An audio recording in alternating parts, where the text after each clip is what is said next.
Escuché cada palabra de lo que planeaban hacer conmigo mientras fingían que yo dormía en mi sillón viejo del salón.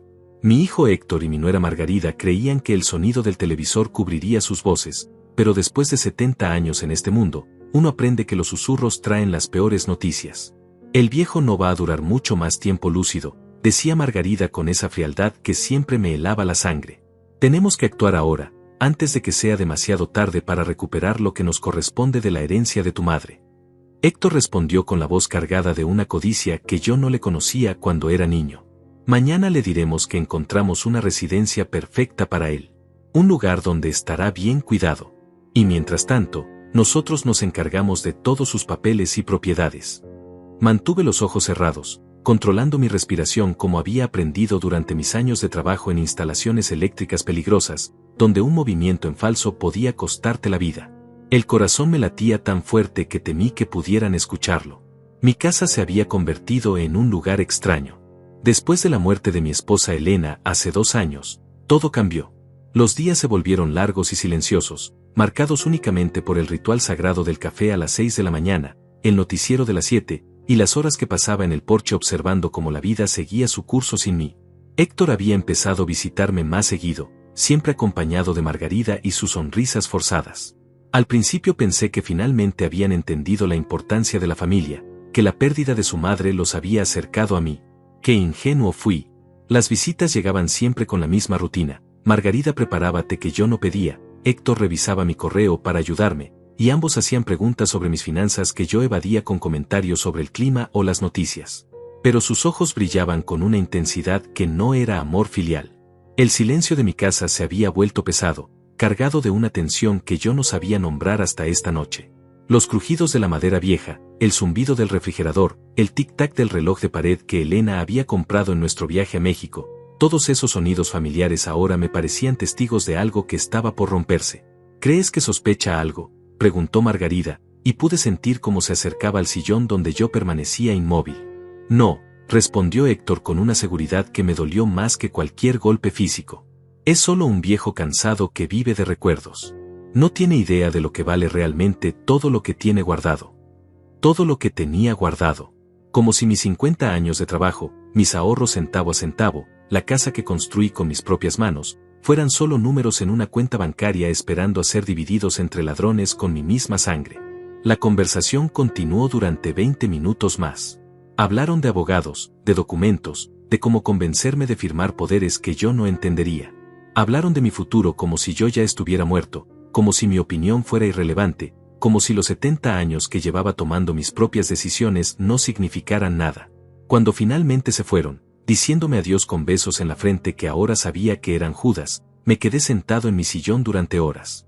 La casa recuperó su silencio habitual, pero algo había cambiado para siempre. El hombre que había sido hasta esa noche, el padre confiado y el abuelo generoso, había muerto en esos 20 minutos de susurros. Miré las fotografías en la repisa, Elena sonriendo en nuestra boda, Héctor de niño sobre mis hombros, las vacaciones familiares cuando aún éramos una familia real. Todas esas imágenes ahora me parecían reliquias de una época en la que yo creía que el amor era suficiente para mantener unida a una familia. El reloj marcaba las 2 de la mañana cuando finalmente me levanté del sillón. Mis rodillas protestaron, mis huesos crujieron, pero mi mente estaba más clara que nunca. Caminé hasta la ventana y observé la calle vacía, iluminada apenas por las farolas que yo mismo había ayudado a instalar hace 30 años. En el reflejo del vidrio vi a un hombre que ya no reconocía completamente. Los mismos ojos grises, las mismas arrugas ganadas con trabajo honesto, pero algo en la expresión había cambiado. Había una dureza nueva, una determinación fría que no recordaba haber tenido antes. Esa noche no dormí. Me quedé despierto planeando, recordando, preparándome. Porque si hay algo que aprendes cuando trabajas con electricidad durante 50 años, es que todos los circuitos tienen un punto débil, y cuando lo encuentras, puedes controlarlo todo. Mañana comenzaría el juego. Pero esta vez, yo conocía las reglas. El amanecer llegó sin que yo hubiera cerrado los ojos. Me levanté del sillón donde había permanecido toda la noche, sintiendo cada uno de mis 70 años en la espalda, pero con una claridad mental que no tenía desde hacía mucho tiempo. El café se preparó solo, mis manos siguiendo una rutina de décadas mientras mi mente viajaba hacia atrás, hacia los días en que todo era diferente. Recordé cuando Héctor tenía 8 años y me acompañaba en mis trabajos de fin de semana. Se sentaba en el suelo del garaje, fascinado mientras yo reparaba lámparas y arreglaba instalaciones eléctricas para los vecinos. Papá, ¿cómo sabes por dónde pasa la corriente?, me preguntaba con esos ojos brillantes que ahora solo brillaban por el dinero. La electricidad siempre busca el camino más fácil, le respondía entonces. Como las personas, mijito, siempre toman el camino que les cuesta menos trabajo. Qué profético había sido sin saberlo. Durante 30 años trabajé en la empresa eléctrica de la ciudad, levantándome antes del amanecer, regresando cuando el sol ya se había puesto. Elena se encargaba de todo en casa, las tareas de los niños, las reuniones escolares, los cumpleaños que yo me perdía por estar instalando cables en algún barrio nuevo. Ella nunca se quejó, nunca me reprochó las cenas frías o las noches solitarias. Trabajas para nosotros, me decía cuando yo llegaba exhausto. Todo lo que haces es por esta familia. Y era verdad. Cada dólar extra que ganaba trabajando los sábados se convertía en útiles escolares, en ropa nueva para los niños, en el fondo que poco a poco crecía en nuestra cuenta de ahorros. Elena llevaba las cuentas con una precisión matemática, anotando cada gasto en un cuaderno de pastas verdes que aún guardaba en el cajón de la cocina. Los sacrificios no se contaban en dinero solamente. Cuando Héctor quiso estudiar ingeniería en la universidad privada, vendí mi camioneta vieja y tomé trabajos nocturnos durante 2 años. Cuando se casó con Margarida, pagué una boda que costó más de $15,000, dinero que había ahorrado para remodelar la casa que ahora ellos querían arrebatarme. Elena enfermó un martes por la mañana. Comenzó con una tos seca que pensamos que era por el cambio de clima. En 3 meses, los doctores nos dijeron que no había nada más que hacer. Los gastos médicos se llevaron casi todos nuestros ahorros, pero nunca dudé en gastar hasta el último centavo si eso significaba tener un día más con ella. No dejes que se aprovechen de ti cuando yo no esté, me dijo en sus últimos días. Eres demasiado bueno, Ernesto. Siempre has sido demasiado bueno. Pensé que se refería a los vendedores telefónicos o a los vecinos que pedían prestado y nunca devolvían. Nunca imaginé que hablaba de nuestro propio hijo. Durante el funeral, Héctor lloró como yo nunca lo había visto llorar. Margarida permanecía a su lado, consolándolo con abrazos que ahora sabía que eran calculados. No se preocupe, papá, me dijo ese día. Nosotros estaremos aquí para usted. Siempre. Los primeros meses después de la muerte de Elena fueron los más oscuros de mi vida. La casa se sentía enorme y vacía, cada rincón lleno de recuerdos que me dolían como heridas abiertas. Héctor y Margarida aparecían con frecuencia, trayendo comida, ayudando con las compras, preguntando constantemente cómo me sentía. Pensé que era amor. Pensé que finalmente habían entendido lo que significaba la familia. Pero las preguntas comenzaron sutilmente. Papá, ¿dónde guardaba mamá los papeles importantes? ¿Usted sabe cuánto vale la casa? ¿Ha pensado en hacer un testamento? Yo las evadía porque hablar de esas cosas me recordaba que Elena ya no estaba. Además, ¿qué prisa había? Yo me sentía fuerte, capaz de vivir muchos años más. El testamento podía esperar. Ahora entendía que mi silencio había sido interpretado como debilidad, como una oportunidad. La rutina que había desarrollado después de la muerte de Elena se convirtió en mi refugio. Levantarme a las 6, café solo, noticias en la radio mientras desayunaba pan tostado con mantequilla. Una caminata corta por el barrio, saludando a los vecinos que aún me recordaban como el electricista que arreglaba sus problemas sin cobrar demasiado. Por las tardes, me sentaba en el porche con un vaso de agua fresca, observando cómo los niños del barrio jugaban en la calle. A veces alguno se acercaba con curiosidad, y yo les contaba historias de cómo era el barrio cuando sus padres tenían su edad. Esos momentos me devolvían algo de paz. Pero Héctor y Margarida interpretaron esta rutina tranquila como señal de deterioro mental. Se está aislando, le decía Margarida a cualquiera que quisiera escuchar. Es preocupante verlo así, tan solo y desconectado. La verdad era lo contrario. Mi soledad me había dado claridad. Sin las distracciones del trabajo y las responsabilidades familiares, podía pensar con precisión, observar detalles que antes se me escapaban. Como los ojos de Margarida cuando revisaba los marcos de las fotografías, calculando cuánto podrían valer. Como la forma en que Héctor abría cajones buscando algo pero memorizando lo que encontraba. El día anterior a la conversación que los escuché, habían llegado más temprano que de costumbre. Margarida trajo folletos de residencias para ancianos por si algún día los necesitaba. Héctor mencionó casualmente que un amigo suyo era abogado especializado en asuntos familiares por si yo necesitaba ayuda con papeleo. Todo estaba conectado. Todo formaba parte del mismo plan que yo había escuchado desarrollarse en susurros mientras ellos creían que yo dormía. Miré el reloj, las 9 de la mañana. En unas horas, llegarían con su propuesta, esperando encontrar al mismo viejo vulnerable de siempre. Pero el hombre que los recibiría sería diferente. Caminé hasta el cajón donde Elena guardaba nuestros documentos importantes. Todo estaba ahí: escrituras de la casa, estados de cuenta, pólizas de seguro, certificados de depósito. Una fortuna modesta pero real, construida centavo a centavo durante 50 años de trabajo honesto. Era hora de protegerla. Llegaron exactamente a las 2 de la tarde, como habían prometido la noche anterior. Los vi desde la ventana de mi habitación, Héctor caminando con esa confianza que siempre había tenido, Margarida a su lado cargando una carpeta gruesa y una sonrisa que ya no me engañaba. Se habían vestido para la ocasión, él con camisa planchada y pantalones de vestir, ella con un vestido color crema que probablemente había costado más de lo que yo ganaba en una semana cuando tenía su edad. Abrí la puerta antes de que tocaran, fingiendo la sorpresa de siempre. ¡Qué bueno verlos! No los esperaba tan temprano. Papá, tenemos que hablar de algo importante, dijo Héctor, y por primera vez noté cómo evitaba mirarme directamente a los ojos. ¿Podemos sentarnos? Los guié al salón, el mismo donde la noche anterior había descubierto sus verdaderas intenciones.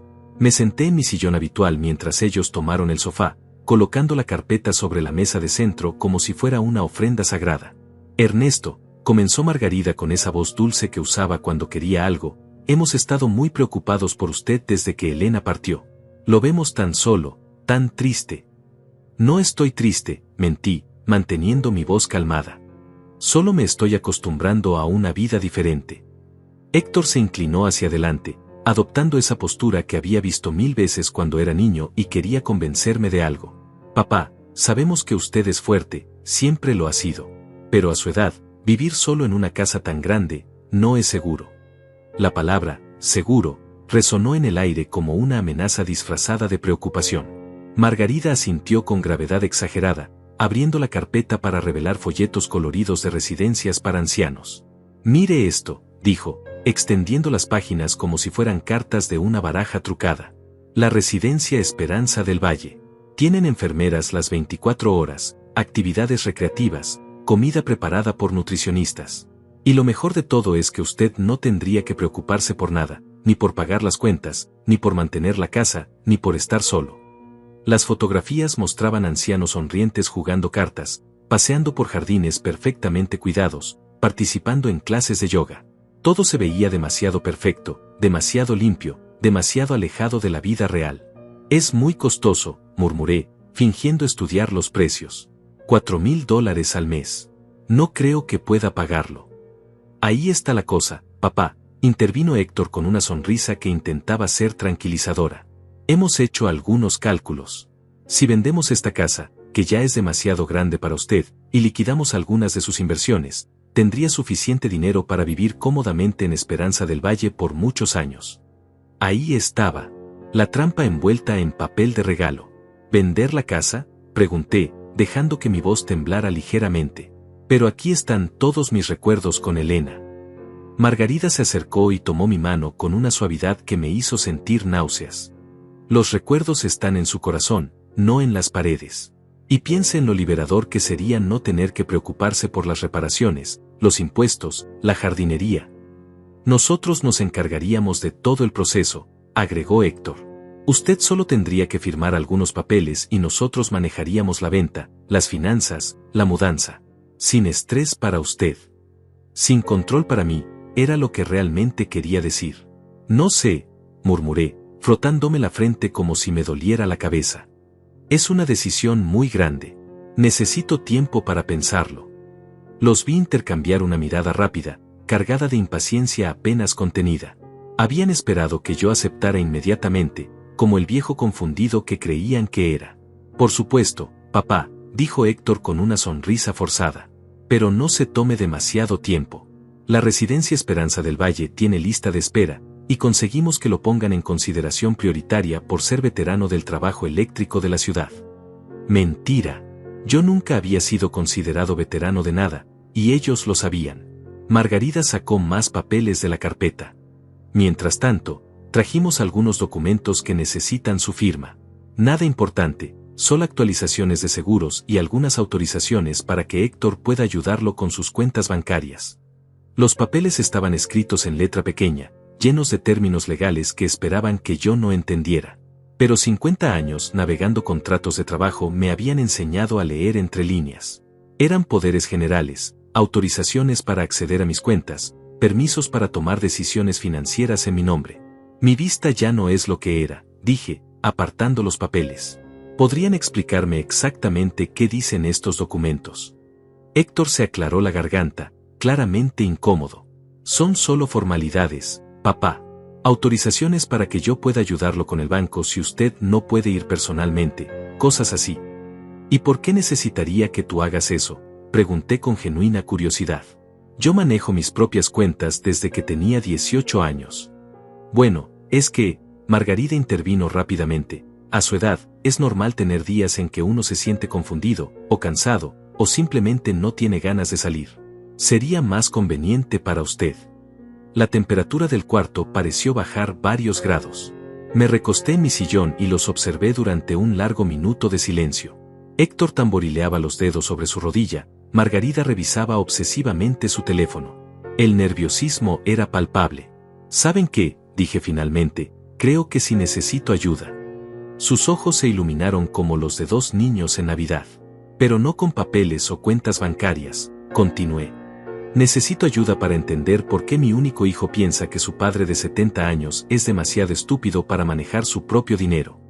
El silencio que siguió fue tan denso que podría haberse cortado.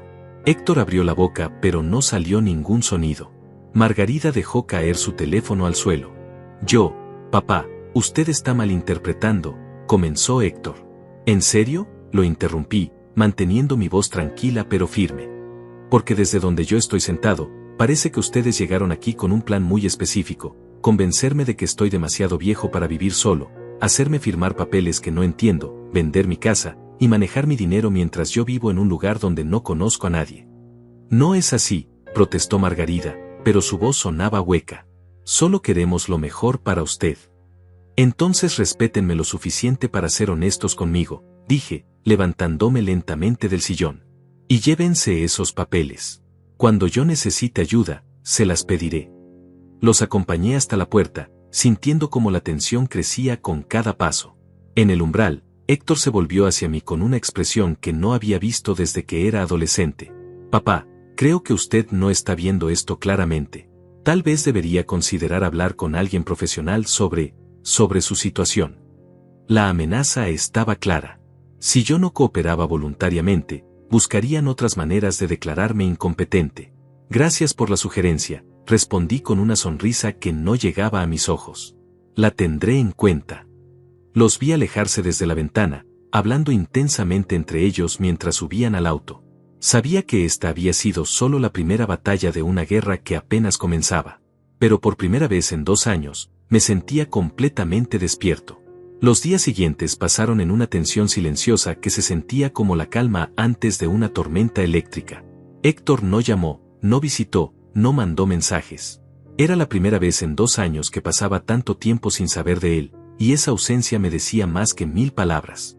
El miércoles por la mañana, mientras regaba las plantas del jardín que Elena había cuidado con tanto amor, vi un auto desconocido estacionado frente a mi casa. Un sedán gris con placas que no reconocí. El conductor permanecía adentro, hablando por teléfono, pero podía sentir sus ojos observándome por encima de los lentes oscuros. No era paranoia. Después de trabajar tantos años en instalaciones eléctricas de edificios gubernamentales, había aprendido a reconocer cuando alguien te vigila. Este hombre tenía esa quietud forzada de quien está ahí por trabajo, no por casualidad. El auto se fue cuando entré a la casa, pero regresó el jueves a la misma hora. Esta vez tomé nota de las placas y marqué la hora en el cuaderno donde Elena solía anotar los gastos del hogar. Si iban a jugar sucio, yo también podía documentar sus movimientos. El viernes llegó la primera sorpresa. Toqué el timbre del apartamento de mi vecina Lucia, una mujer de 60 años que había conocido a Elena en el supermercado y se había convertido en una buena amiga durante los últimos años de mi esposa. Ernesto, me dijo al abrir la puerta, pero su saludo habitual se vio interrumpido por una expresión de preocupación. «Qué bueno que viene a verme. Tengo que contarle algo». Me invitó a pasar y me sirvió café en las mismas tazas donde Elena y ella solían tomar té durante las tardes de domingo. El ambiente familiar me tranquilizó, pero las primeras palabras de Lucia me pusieron en alerta máxima. «Ayer vino su nuera a visitarme», dijo, removiendo el azúcar con más fuerza de la necesaria. «Margarida». Llegó con una sonrisa muy dulce y me empezó a hacer preguntas sobre usted. ¿Qué tipo de preguntas? Quería saber si yo había notado cambios en su comportamiento, si se veía confundido, si había días en que parecía perdido. Lucia me miró directamente a los ojos. Le dije que usted estaba perfectamente bien, que era el mismo hombre inteligente de siempre, pero insistió, como si esperara que yo le dijera algo diferente. El estómago se me encogió. Estaban construyendo un caso, recolectando testimonios que pudieran usar para demostrar mi supuesta incapacidad mental. También me preguntó sobre su rutina diaria, continuó Lucia.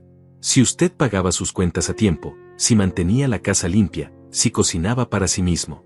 Le dije que eso no era asunto suyo, pero no pareció importarle. Dijo algo más. Al final, me comentó que estaban muy preocupados porque usted se estaba aislando socialmente, y que tal vez necesitaba ayuda profesional.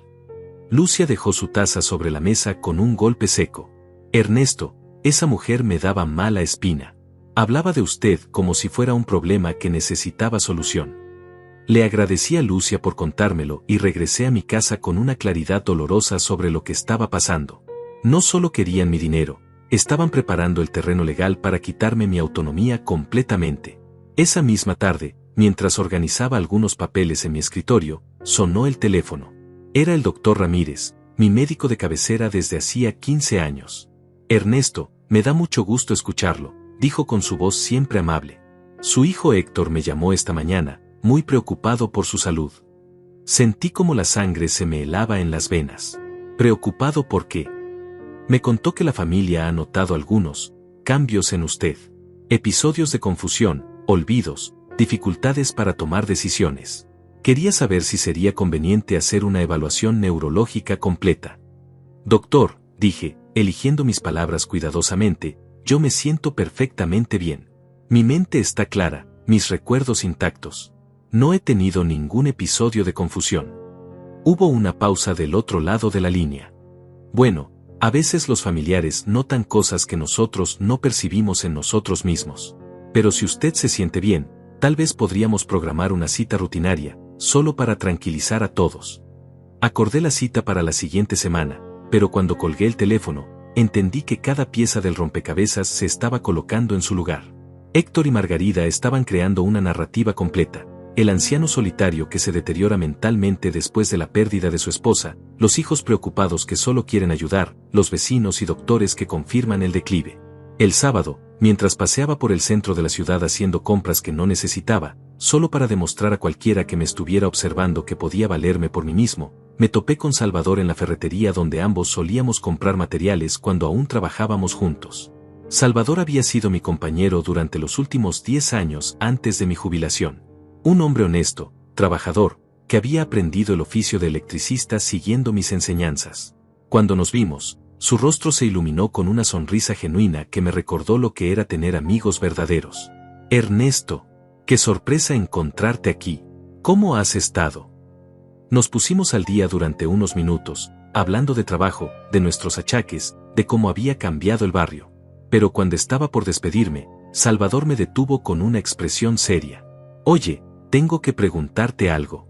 El miércoles pasado, tu hijo vino a buscarme a mi casa. Quería saber si yo creía que tú estabas bien, mentalmente hablando. Mi corazón comenzó a latir más rápido. ¿Qué le dijiste? Le dije que eras el hombre más lúcido que conocía, que tu mente funcionaba mejor que la de tipos 20 años más jóvenes. Pero me quedé con una sensación rara, como si él esperara una respuesta diferente. Salvador me puso la mano en el hombro. ¿Está todo bien, Ernesto? ¿Hay algo de lo que tengas que preocuparte? Por primera vez en semanas, sentí la tentación de contarle todo a alguien. Salvador era leal, discreto, y me conocía lo suficiente para saber que yo no estaba perdiendo la razón. Pero algo me detuvo. Si Héctor estaba jugando tan sucio como parecía, Involucrar a Salvador podría ponerlo en peligro también. Todo está bien, mentí. Solo son preocupaciones normales de familia.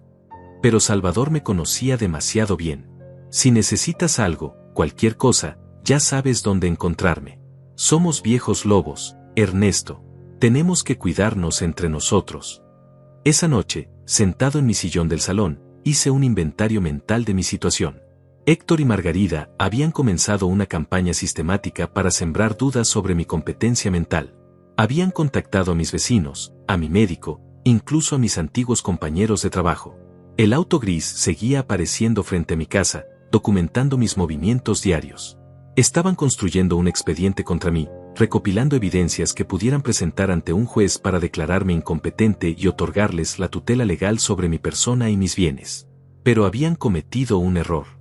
Al ser tan obvios en sus maniobras, me habían dado tiempo para prepararme. Y lo más importante, habían subestimado al hombre que había pasado 50 años resolviendo problemas eléctricos complejos, donde un error de cálculo podía significar un incendio o una electrocución.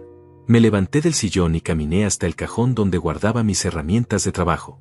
Muchas estaban oxidadas por el desuso, pero mis manos aún recordaban cómo sostenerlas, cómo usarlas con precisión. Durante toda mi carrera, había aprendido que antes de arreglar cualquier instalación eléctrica, primero tenías que entender completamente el sistema, dónde estaba cada cable, cómo se conectaba cada componente, cuáles eran los puntos vulnerables. Héctor y Margarida creían que me conocían, pero se habían olvidado de algo fundamental. Yo era el hombre que les había enseñado todo lo que sabían sobre perseverancia, estrategia y trabajo duro. Era hora de aplicar esas lecciones contra ellos. El domingo por la mañana, mientras preparaba mi café con la rutina de siempre, sonó el timbre de una manera que no había escuchado en años. 3 toques cortos, una pausa, 2 toques largos. Era la señal que Salvador y yo habíamos usado durante décadas cuando trabajábamos en edificios grandes y necesitábamos identificarnos sin gritar a través de las paredes. Abrí la puerta y allí estaba él, pero no venía solo. A su lado había un hombre más joven, de unos 40 años, vestido con traje pero sin corbata, con la postura relajada de alguien acostumbrado a manejar situaciones delicadas. Ernesto, dijo Salvador con una seriedad que no le había visto nunca, este es Andrés Morales. Creo que necesitas escuchar lo que tiene que decirte. Los invité a pasar y mientras servía café, pude sentir la tensión en el ambiente. Salvador se mantenía de pie junto a la ventana, vigilando la calle como si esperara que alguien nos estuviera observando. El tal Andrés se sentó en el sofá, abriendo un maletín de cuero gastado. Señor Herrera, comenzó Andrés con una voz calmada pero directa, soy abogado especializado en derecho familiar y patrimonial.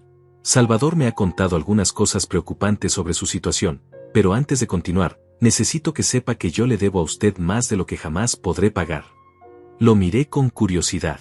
Su rostro me resultaba vagamente familiar, pero no podía ubicarlo. Hace 15 años, cuando yo tenía 25 y acababa de salir de la universidad, trabajaba de noche como guardia de seguridad en un edificio de oficinas para pagar mis deudas estudiantiles. Una noche hubo un cortocircuito que causó un incendio en el 7º piso. Yo estaba atrapado en el ascensor cuando usted llegó con el equipo de emergencia. Los recuerdos comenzaron a regresar. El edificio empresarial del centro, una noche de lluvia, las llamas que se veían desde la calle. Había sido una de las emergencias más complicadas de mi carrera.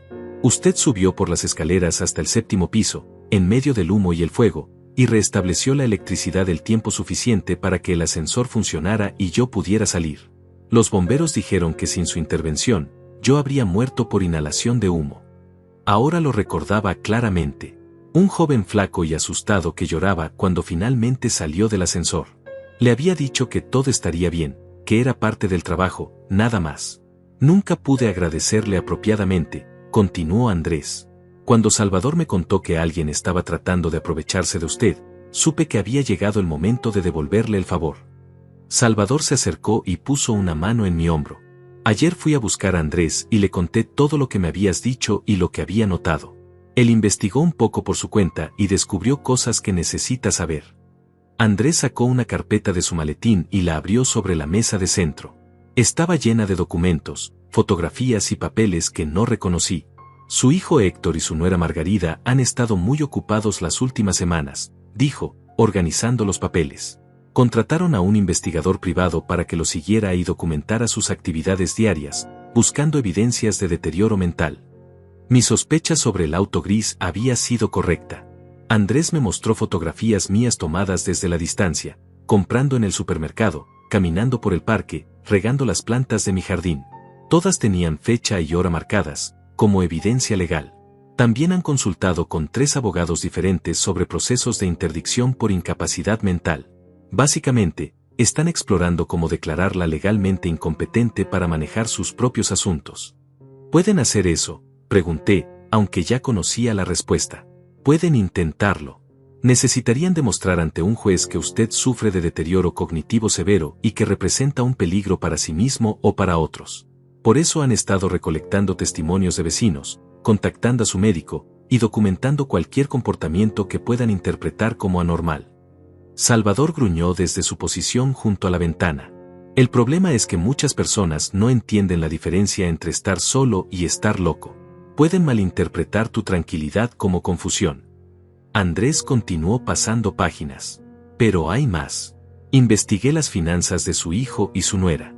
Están en una situación económica muy complicada. Me mostró documentos bancarios que había obtenido a través de sus contactos legales. Héctor tenía deudas por más de $80,000 en tarjetas de crédito. Margarida había invertido en un negocio de cosméticos que había fracasado, perdiendo los ahorros familiares. Juntos debían 3 meses de renta de su apartamento y estaban a punto de ser desalojados.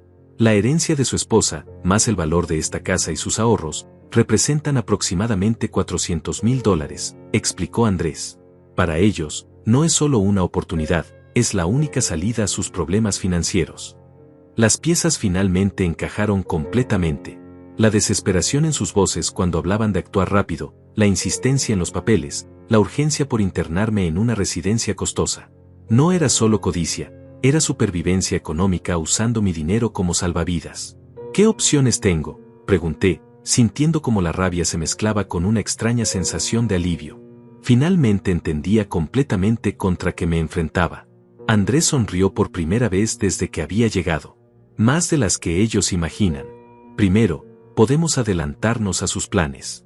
Yo puedo preparar una evaluación psicológica independiente que demuestre su competencia mental completa.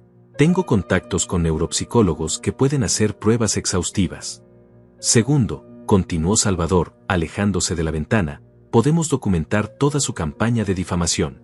Yo ya hablé con Lucia y otros vecinos.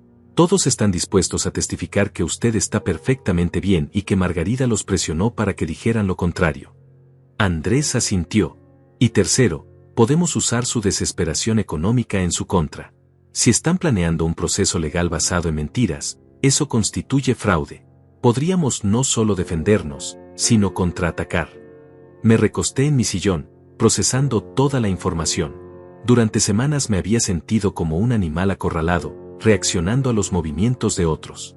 Pero ahora, con hechos concretos y aliados verdaderos, podía comenzar a tomar control de la situación.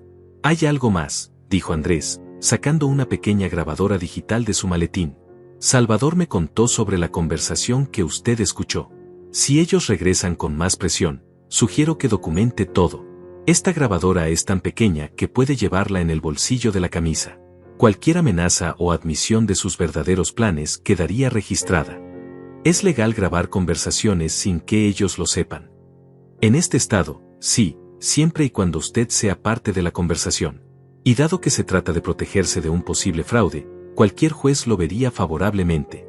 Salvador se acercó y me puso ambas manos en los hombros, mirándome directamente a los ojos. Ernesto, durante todos los años que trabajamos juntos, nunca te vi rendirte ante un problema eléctrico, por complicado que fuera. Siempre encontrabas la manera de hacer que funcionara. Esto no es diferente. Tenía razón. Durante décadas había resuelto instalaciones eléctricas que otros electricistas consideraban imposibles. Había encontrado cortocircuitos ocultos, había reparado sistemas que parecían irreparables, había devuelto la luz a lugares que se habían sumido en la oscuridad. Mis propios hijos me habían subestimado. Pensaban que era solo un viejo confundido, fácil de manipular y engañar. Pero se habían olvidado de que yo era el hombre que les había enseñado que cada problema tiene solución si tienes las herramientas correctas y la paciencia para encontrar el punto exacto donde aplicar la presión. ¿Cuándo empezamos?, pregunté, sintiendo como la determinación reemplazaba al miedo en mi pecho.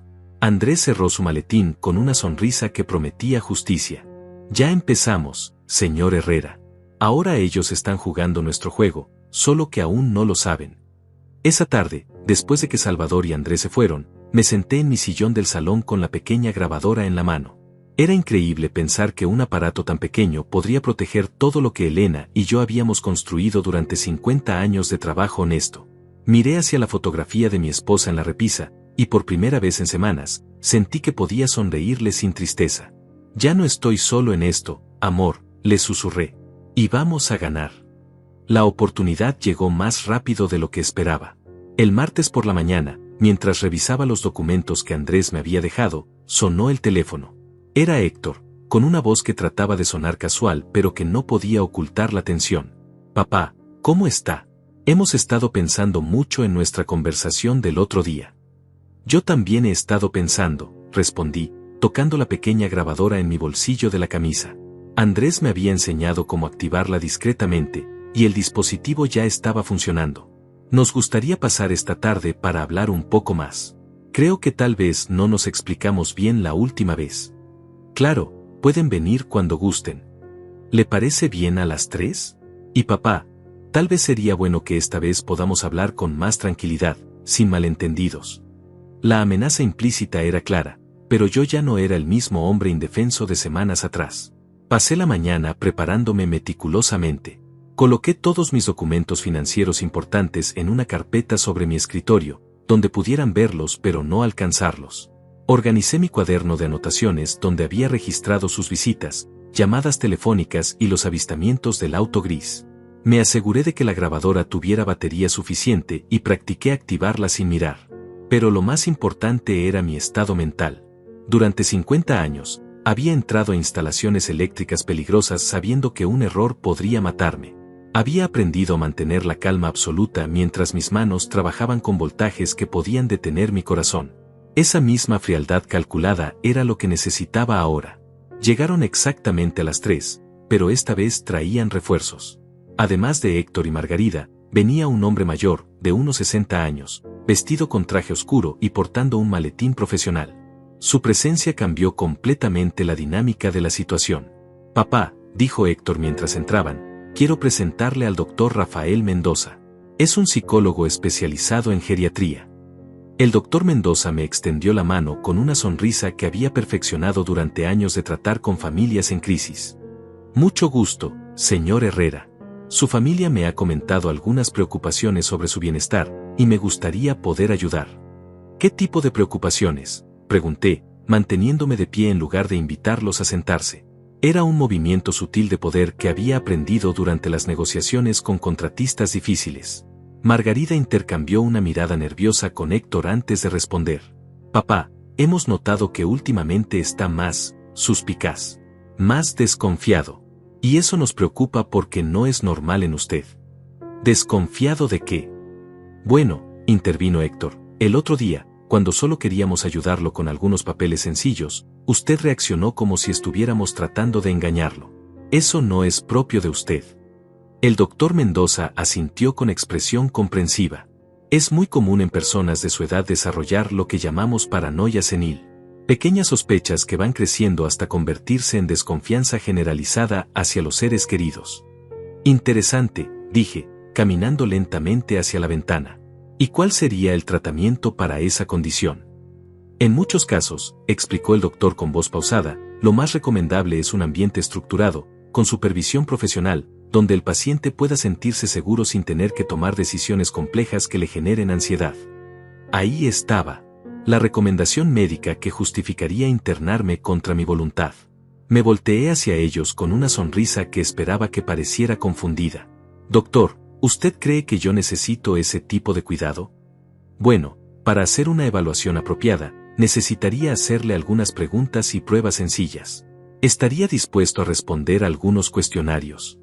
Por supuesto, respondí, regresando al centro de la habitación. Pero primero, tengo algunas preguntas para ustedes. El cambio en mi tono fue sutil pero efectivo. Los tres se pusieron ligeramente más tensos. Héctor, ¿podrías explicarme exactamente cuánto dinero debes en tarjetas de crédito? Mi hijo se puso pálido. Papá, eso no tiene nada que ver con... $80.000, ¿te parece una cantidad aproximada?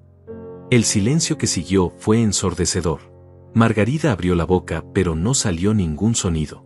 El doctor Mendoza los miró con evidente incomodidad. ¿Y tú, Margarida?, continué con voz tranquila. ¿Cuánto perdiste exactamente en tu negocio de cosméticos? ¿Fueron 30.000 o fueron más? ¿Cómo sabe usted eso?, susurró ella. Sé muchas cosas. Por ejemplo, sé que contrataron un investigador privado para seguirme durante las últimas 2 semanas. Sé que han visitado a 3 abogados diferentes preguntando sobre procesos de interdicción. Y sé que deben 3 meses de renta y están a punto de ser desalojados de su apartamento. Héctor se puso de pie bruscamente. Eso es imposible. ¿Quién le está llenando la cabeza de mentiras? Nadie me está llenando la cabeza de nada, hijo. Lo que pasa es que ustedes olvidaron que durante 50 años mi trabajo consistía en encontrar problemas ocultos en sistemas complejos. Y ustedes dos son un sistema muy fácil de leer. El doctor Mendoza se aclaró la garganta incómodamente. Señor Herrera, creo que hay algún malentendido aquí. Tal vez sería mejor que... No hay ningún malentendido, doctor, lo interrumpí. Lo que hay es una conspiración muy clara para declararme mentalmente incompetente y apoderarse de mi dinero. Y usted está siendo usado como pieza clave de esa conspiración. Eso es exactamente de lo que hablábamos, gritó Margarida, perdiendo completamente la compostura. Estas ideas paranoicas, estas acusaciones sin fundamento. Doctor, esto es exactamente lo que queríamos que viera. Las acusaciones tienen mucho fundamento, dije, sacando la carpeta que había preparado. Tengo aquí documentos que prueban sus deudas, fotografías del investigador privado que contrataron, y grabaciones de sus propias conversaciones donde admiten sus planes. La mentira sobre las grabaciones los hizo explotar completamente. Eso es imposible, gritó Héctor. Usted no puede tener grabaciones de nada. ¿Por qué no? Porque ustedes creyeron que yo dormía cuando planearon todo esto en mi propia sala. El doctor Mendoza se puso de pie, claramente incómodo con el rumbo que había tomado la situación. Creo que sería mejor que me retire. Esta es obviamente una situación familiar muy compleja y yo no debería estar aquí. Al contrario, doctor, dije con firmeza. Usted debería quedarse para ver cómo sus pacientes reaccionan cuando se sienten acorralados. Margarida comenzó a caminar de un lado a otro como un animal enjaulado. No podemos permitir que siga viviendo solo. Miren cómo está actuando. Esto demuestra exactamente lo que decíamos. Lo que esto demuestra, respondí, es que ustedes son capaces de cualquier cosa cuando se trata de dinero. Incluso de traicionar al hombre que sacrificó todo para darles una vida mejor. Héctor me señaló con el dedo, la cara roja de furia. Todo ese dinero debería ser nuestro. Trabajamos durante años esperando que usted y mamá nos dejaran algo, y ahora usted va a despilfarrarlo viviendo solo en una casa demasiado grande. Ahí está, dije, mirando directamente al doctor Mendoza. La verdadera razón detrás de toda esta farsa médica. No están preocupados por mi bienestar mental. Están preocupados por mi dinero. El doctor recogió su maletín con movimientos nerviosos. Señor Herrera, creo que su familia necesita resolver estos asuntos sin mi intervención. Claramente hay factores que yo no conocía. Cuando se dirigía hacia la puerta, Margarida lo detuvo desesperadamente. Doctor, por favor. No puede dejarnos así. Necesitamos su ayuda para internarlo. Las palabras salieron de su boca antes de que pudiera detenerlas. El doctor la miró con una expresión de disgusto absoluto. Señora, lo que ustedes necesitan es un abogado, no un médico. Y francamente, después de lo que he visto aquí, si alguien me pidiera una evaluación del señor Herrera, tendría que reportar que está completamente lúcido y que aparentemente está siendo víctima de manipulación familiar. Cuando el doctor se fue, dejando la puerta abierta tras él, Héctor y Margarida se quedaron en medio de mi sala como 2 estatuas de sal. Habían perdido su coartada médica, habían admitido sus verdaderas intenciones, y yo tenía todo grabado. Ahora, dije con la voz más fría que había usado en mi vida, todavía creen que soy un viejo confundido que no sabe lo que pasa a su alrededor. Ninguno de los dos respondió, pero en sus ojos pude ver algo que no había visto antes, miedo real de las consecuencias que se acercaban. El silencio en mi sala duró exactamente 43 segundos. Lo sé porque mi vista se fijó en el reloj de pared que Elena había traído de nuestro viaje a México, Y conté cada tic-tac mientras Héctor y Margarida procesaban que su plan había colapsado completamente. Héctor fue el primero en intentar recuperarse. Se pasó las manos por el cabello, respiró profundo, y adoptó esa expresión de niño arrepentido que había usado desde los 5 años cuando lo descubría haciendo algo malo. Papá, creo que todo esto se ha malentendido terriblemente. Nosotros jamás quisimos hacerle daño. Solo estamos preocupados por su bienestar y tal vez nos hemos expresado mal. No hay nada mal expresado en una conspiración para declararme mentalmente incompetente y robar mi dinero, respondí, manteniendo mi voz serena. Las palabras fueron muy claras, las acciones fueron muy específicas, y las intenciones fueron muy obvias. Margarida se acercó con lágrimas que parecían genuinas pero que ya no me engañaban. Ernesto, por favor, tiene que entender. Estamos desesperados.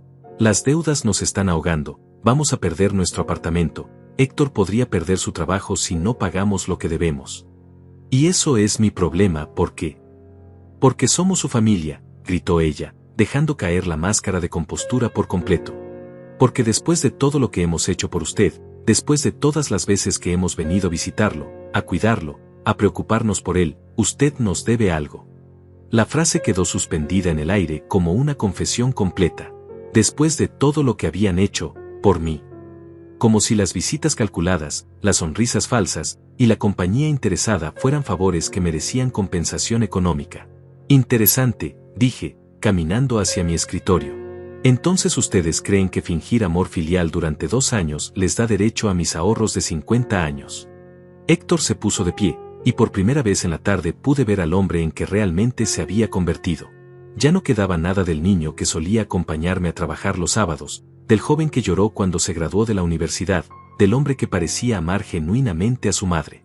En su lugar había un desconocido desesperado, capaz de cualquier cosa. Ese dinero va a ser nuestro de todas maneras cuando usted muera, gritó con una crudeza que me heló la sangre. Lo único que estamos pidiendo es que nos ayude ahora que lo necesitamos, en lugar de obligarnos a esperar a que se muera. Las palabras cayeron sobre mí como golpes físicos. En todos mis años, incluso durante las peleas más fuertes que había tenido con Elena, nunca había escuchado algo tan despiadado salir de la boca de alguien de mi propia familia. Ya veo, murmuré, sintiendo como algo se rompía definitivamente en mi pecho. Entonces para ustedes yo ya estoy muerto. Solo soy un obstáculo temporal entre ustedes y mi dinero. Margarida intentó suavizar el daño que había hecho Héctor. No es eso lo que quisimos decir. Es solo que, usted ya vivió su vida, tuvo su tiempo de disfrutar las cosas. Nosotros somos jóvenes, tenemos planes, sueños, necesidades. Y yo no. ¿Usted qué va a hacer con todo ese dinero? Vivir solo en esta casa hasta morirse, sin gastar en nada, sin disfrutar nada. Al menos nosotros lo usaríamos para algo útil. Caminé hasta la ventana y miré hacia la calle donde durante 70 años había visto crecer árboles, cambiar vecinos, pasar generaciones. Todo se veía igual que siempre, pero yo sabía que algo fundamental había cambiado para siempre en mi mundo. ¿Saben qué?, dije sin voltearme hacia ellos, tienen razón en algo. Yo ya viví mi vida. Trabajé 50 años, construí una casa, crié a mis hijos, amé a mi esposa hasta el día que murió. Tuve 70 años llenos de experiencias, alegrías, tristezas, éxitos y fracasos. Los sentí moverse detrás de mí, esperando que fuera la capitulación que habían estado buscando. Pero se equivocan en algo fundamental, continué, volteándome hacia ellos con una sonrisa que no tenía nada de calidez. Piensan que porque yo ya viví mi vida, ya no tengo derecho a controlarla. Piensan que porque soy viejo, soy estúpido. Y piensan que porque los amo, voy a permitir que me destruyan. Saqué mi teléfono y marqué el número que Andrés me había dado para emergencias. Respondió al primer timbrazo. Andrés, soy Ernesto. Ya tengo toda la evidencia que necesitamos. ¿Podrías venir ahora? ¿Ahora mismo?, preguntó Héctor con la voz quebrada. ¿Evidencia de qué? De fraude, conspiración, intento de coerción y abuso de adulto mayor, respondí, enumerando los cargos como si fuera una lista de compras. Todo perfectamente documentado y grabado. Margarida se desplomó en el sofá, enterrando la cara entre las manos. No podemos ir a la cárcel. No podemos. Tenemos deudas, tenemos problemas, si nos arrestan vamos a perder todo. Ya perdieron todo, dije con una frialdad que me sorprendió a mí mismo. Lo perdieron el momento que decidieron traicionar a la única persona que los amaba sin condiciones. Héctor comenzó a caminar en círculos, pasándose las manos por la cara repetidamente. Esto es una locura. No puede arruinar nuestras vidas por esto. Somos su familia. Tiene que haber una manera de solucionarlo. La había, respondí. Se llamaba honestidad. Se llamaba respeto. Se llamaba amor genuino. Pero ustedes eligieron la mentira, la manipulación y la codicia. Andrés llegó 15 minutos después, acompañado de un oficial de policía y una trabajadora social especializada en casos de abuso de ancianos. Los vi entrar desde la ventana, y cuando abrí la puerta, Héctor y Margarida entendieron que no había marcha atrás. Señor Herrera, dijo la trabajadora social con voz profesional pero amable, ¿está usted dispuesto a presentar una denuncia formal contra estas personas?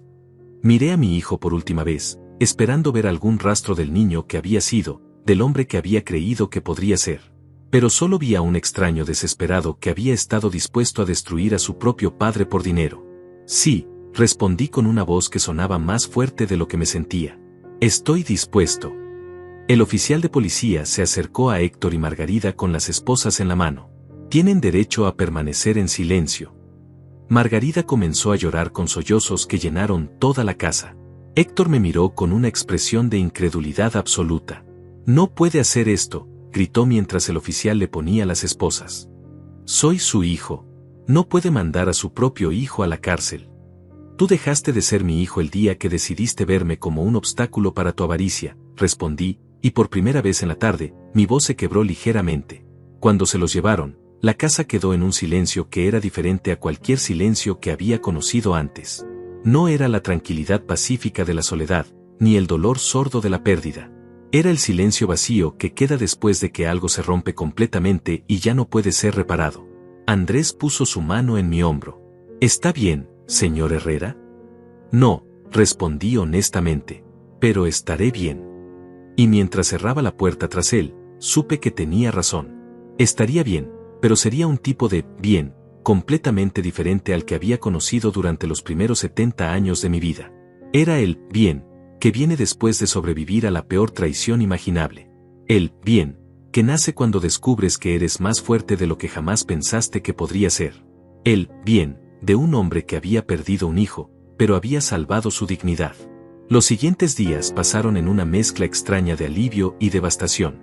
La casa se sentía diferente, como si las paredes mismas hubieran absorbido la tensión de las últimas semanas y ahora pudieran finalmente respirar. Pero también se sentía más vacía de lo que había estado desde la muerte de Elena, porque ahora no era solo la ausencia de mi esposa, sino la muerte definitiva de la ilusión de que tenía una familia.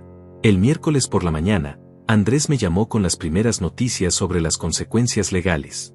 Su voz sonaba satisfecha, pero también cuidadosa, como si entendiera que para mí esto no era solo una victoria legal, sino una tragedia personal.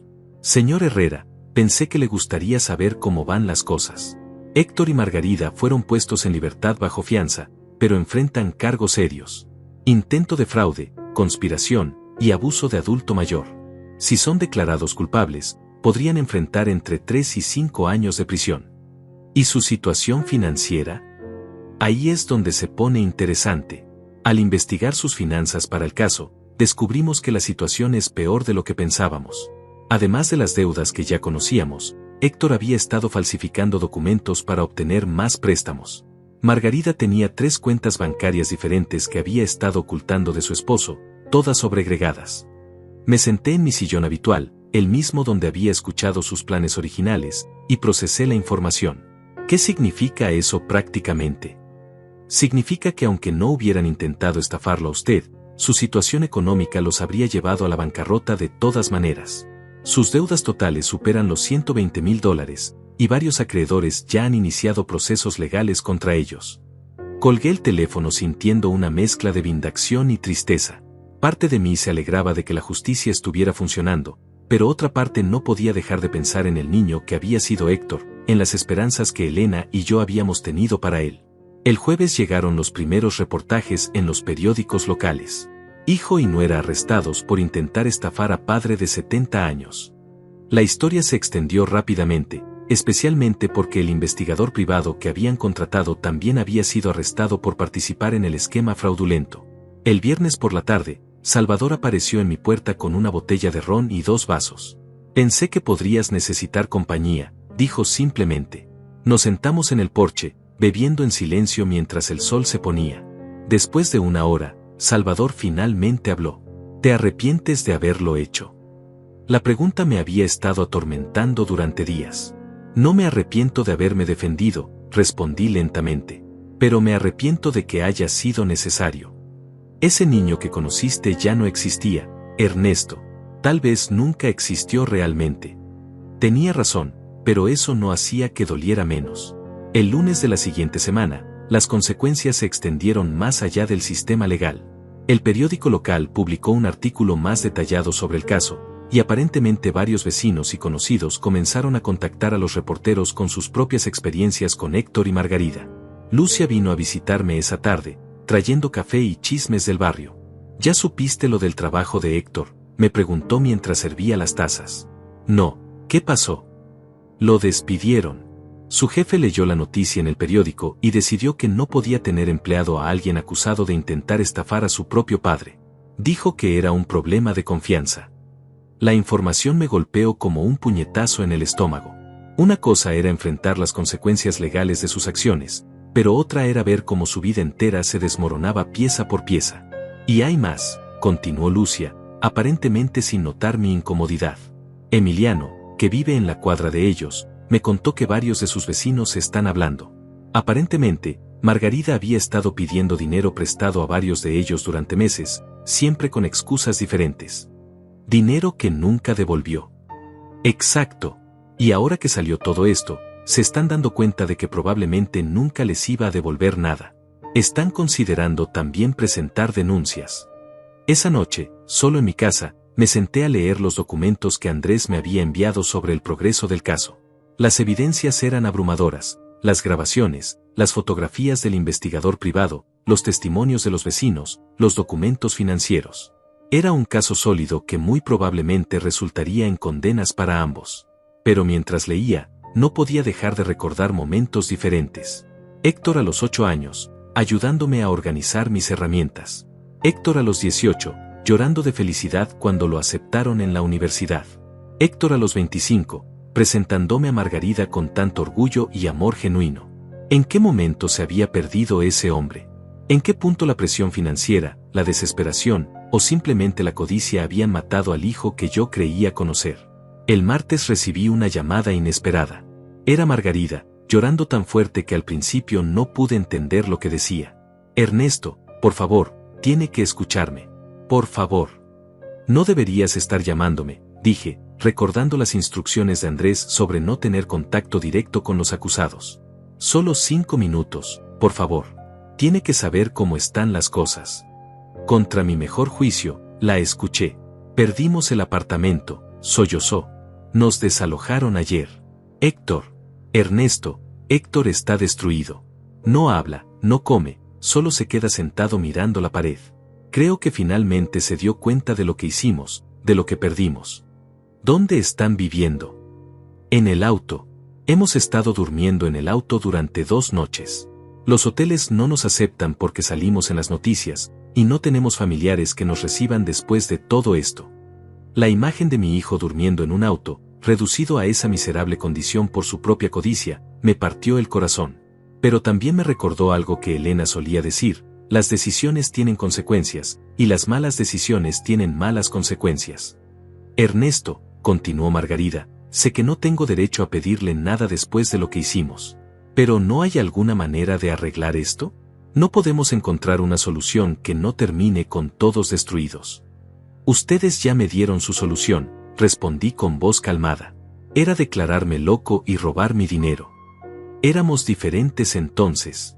Estábamos desesperados, no pensábamos claramente. Pero ahora entendemos lo terribles que fuimos. ¿Entienden por qué enfrentan consecuencias, o porque realmente comprenden el daño que me hicieron? El silencio al otro lado de la línea me dio la respuesta. Colgué el teléfono y caminé hasta la ventana. Afuera, la vida del barrio continuaba su ritmo normal. Los niños jugaban en la calle, los vecinos regaban sus jardines, los pájaros cantaban en los árboles que yo había visto crecer durante décadas. Todo seguía igual, excepto yo. Había ganado la guerra, había protegido mi patrimonio, había defendido mi dignidad. Pero en el proceso, había perdido algo que pensé que nunca perdería, sin importar qué pasara en mi vida. Había perdido la capacidad de creer en la bondad incondicional de la familia. Y esa pérdida, me di cuenta mientras miraba el atardecer, era tal vez más costosa que cualquier cantidad de dinero que hubieran podido robarme. 3 meses después del arresto, las hojas de los árboles comenzaron a cambiar de color frente a mi ventana. Era la primera vez en décadas que realmente prestaba atención al otoño, no como una época de melancolía, sino como un recordatorio de que incluso los finales pueden ser hermosos. La sentencia llegó un martes por la mañana. Andrés me llamó temprano con los resultados del juicio. Héctor fue condenado a 4 años de prisión, Margarida a 3 años y 6 meses. Ambos tendrían antecedentes penales por el resto de sus vidas. ¿Cómo se siente?, me preguntó Andrés después de darme los detalles legales. Como un hombre que hizo lo que tenía que hacer, respondí, y me sorprendí al darme cuenta de que era verdad. Durante esos 3 meses, había tenido tiempo para procesar todo lo que había pasado. Los primeros días fueron los más difíciles, llenos de una culpa que me carcomía por dentro. Pero poco a poco, con la ayuda de Salvador, de Lucia, e incluso de las conversaciones con Andrés, comencé a entender algo fundamental: yo no había destruido a mi familia. Mi familia se había destruido a sí misma mucho antes de que yo descubriera sus planes. El miércoles tomé una decisión que había estado considerando durante semanas. Puse mi casa en venta. No era una decisión fácil. Entre esas paredes había vivido los mejores momentos de mi vida con Elena, había visto crecer a mi hijo, había construido recuerdos que duraron 5 décadas. Pero también era el lugar donde había descubierto la traición más profunda de mi vida. Y ya no podía separar los recuerdos buenos de los malos. Salvador me ayudó con la mudanza. Encontré un apartamento pequeño pero cómodo en un barrio tranquilo, a 20 minutos del centro. Tenía una terraza con vista a un parque donde los niños jugaban en las tardes y las parejas mayores paseaban de la mano. ¿Estás seguro de esto?, me preguntó Salvador mientras cargábamos las últimas cajas en su camioneta. Completamente seguro. Es hora de comenzar de nuevo. La venta de la casa me dio más dinero del que había esperado. Con ese dinero, más mis ahorros, tenía suficiente para vivir cómodamente por el resto de mi vida sin depender de nadie. Era una libertad que no había sentido desde que me jubilé. Pero lo más importante no era la seguridad financiera. Era la paz mental que venía de saber que nadie podía usar mi amor contra mí, porque ya no tenía ilusiones sobre quién merecía ese amor. Un mes después de mudarme, comencé a hacer algo que no había hecho en años: planes para el futuro. Me inscribí en una clase de pintura en el centro comunitario del barrio. Elena siempre había dicho que yo tenía ojo para los colores, probablemente por todos los años trabajando con cables de diferentes tonos. También comencé a frecuentar una cafetería cerca del parque, donde poco a poco me hice amigo de otros hombres de mi edad.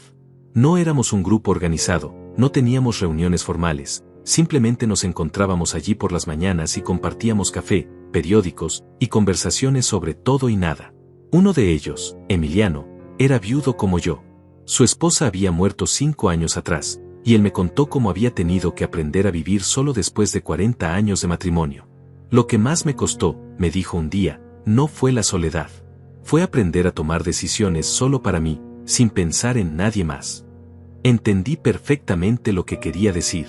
Durante 70 años, todas mis decisiones habían sido en función de otros. Mis padres cuando era joven, Elena cuando estábamos casados, Héctor incluso después de que se independizó. Por primera vez en mi vida, podía elegir qué hacer cada día basándome únicamente en lo que me hacía feliz a mí. Era una sensación extraña pero liberadora. 6 meses después de la mudanza, recibí una carta inesperada. Era de Héctor, escrita desde la prisión. La letra era la misma que recordaba de sus tareas escolares, pero las palabras eran de un hombre diferente al que había conocido. Papá, comenzaba la carta, sé que no tengo derecho a escribirle, y entiendo si no quiere leer esto. Pero hay cosas que necesito decir, aunque sea demasiado tarde para que importen. He tenido 6 meses para pensar en lo que hicimos, y recién ahora entiendo la magnitud de nuestro error. No me refiero solo a la parte legal, aunque eso también es terrible. Me refiero al daño que le causamos a usted, al hombre que sacrificó todo por darnos una vida mejor. No puedo explicar cómo llegamos a ese punto. La desesperación financiera, la presión, la sensación de que todo se nos venía encima, nada de eso justifica lo que hicimos. Pero tal vez ayude a entender cómo dos personas que lo amaban genuinamente pudieron llegar a traicionarlo tan completamente. No le estoy pidiendo perdón, porque sé que no lo merezco. Solo quiero que sepa que el hombre que está escribiendo esta carta ya no es el mismo que conspiró contra usted. La prisión me ha dado tiempo para recordar quién era yo antes de que la codicia me convirtiera en alguien irreconocible. Espero que esté bien. Espero que haya encontrado paz después de todo lo que le hicimos pasar. Su hijo, Héctor. Leí la carta 3 veces, cada vez sintiendo emociones diferentes. La primera lectura me llenó de rabia. La segunda, de tristeza. La tercera, de una resignación tranquila. No respondí la carta, pero tampoco la tiré. La guardé en el cajón de mi nuevo escritorio, junto con las fotografías familiares que había decidido conservar. No porque perdonara lo que había pasado, sino porque era parte de mi historia, y borrar la historia no cambia lo que ocurrió. Un año después de mudarme, mientras pintaba un atardecer en mi clase de arte, me di cuenta de algo sorprendente: era feliz. No la felicidad completa y familiar que había conocido con Elena, sino una felicidad diferente, más silenciosa pero también más sólida. Era la felicidad de un hombre que había enfrentado lo peor que la vida podía ofrecerle y había salido del otro lado más fuerte, más sabio, y extrañamente más libre. Esa noche, mientras cenaba en mi terraza mirando hacia el parque, levanté mi vaso de agua en un brindis silencioso. Era por Elena, por los 50 años de trabajo honesto, por Salvador y Andrés y todos los que me habían ayudado cuando más los necesitaba. Pero principalmente, era por mí mismo. Por el hombre de 70 años que había aprendido que nunca es demasiado tarde para defender tu dignidad, para proteger lo que has construido, y para comenzar de nuevo. Ellos querían enterrarme, olvidaron que soy raíz. Y las raíces, cuando las cortas, a veces crecen más fuertes de lo que eran antes. Si estás escuchando esto y has pasado por algo similar, si alguien que debería protegerte está tratando de aprovecharse de ti, quiero que sepas algo: tienes más poder del que crees. La edad no es debilidad, la experiencia no es vulnerabilidad, y el amor verdadero nunca pide que sacrifiques tu dignidad. Es tu turno de levantar la cabeza. Es tu momento de demostrar de qué estás hecho.